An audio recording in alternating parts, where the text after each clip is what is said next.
Hey everybody, it's Mary with Nelson Nursery and Water Gardens, and these are my top 3 summer annual plants for pots and for in the garden.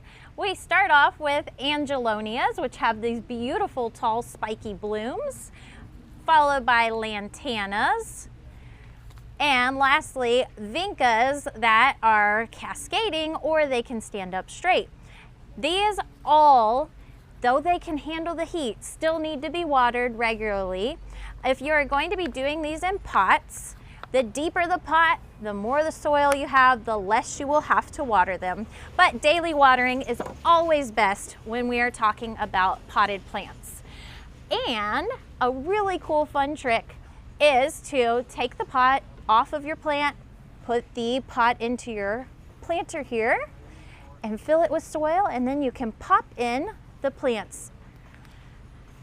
And those are my top 3 favorite plants for the sun. They can handle the brutal Texas heat just fine.